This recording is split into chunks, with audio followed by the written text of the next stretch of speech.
দেখুন তো কেমনটা লাগে। আজ বৃষ্টি, খালাকে বললাম একটু খিচুড়ি রান্না করতে পারবেন, করে ফেলেন। তো খালা খিচুড়ি কিভাবে রান্না করলো। তো যাই হোক, দেখে নেন আমি নষ্ট খিচুড়িটাকে কিভাবে আবার ঠিক করে ফেলছি। তো এটাই আজকে আপনাদের সাথে শেয়ার করব। আসসালামু আলাইকুম, আমি গ্লিটার গ্লেজ বাই শাহিদা থেকে শাহিদা খান। আজকে অনেক দিন পর একটা রেসিপি নিয়ে চলে আসলাম।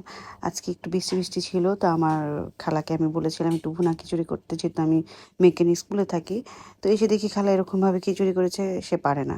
তো যাই হোক, এসে আমি এটাকে আবার সুন্দর করে বাগার দিয়ে আবার নতুন করে সেটাকে ঠিক করলাম।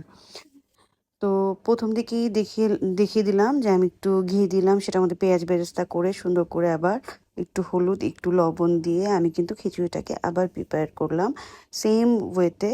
আমি ওটা খিচুড়িটা ভাজা ভাজা করলাম, তারপরে অল্প একটু গরম পানি দিয়ে দিলাম, সাথে কাঁচামরিচ দিয়ে দিলাম।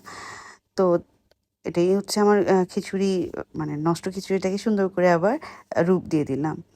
যেহেতু আমরা মেকআপ আর্টিস্ট, আমাদের মেকআপের সাথে সাথে আমাদের রান্নার কাজগুলোকে এভাবে নিখুঁতভাবে করতে হয়, কারণ রান্নাটাও কিন্তু একটা আর্ট।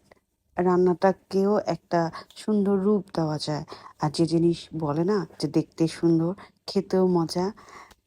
তো পাশাপাশি ইলিশ ভাজা ছিল, ইলিশ মাছ ভাজা, আর কি বলে শুটকি ভর্তা, যেগুলোর ক্লিপ আমি সেভাবে নিতে পারিনি।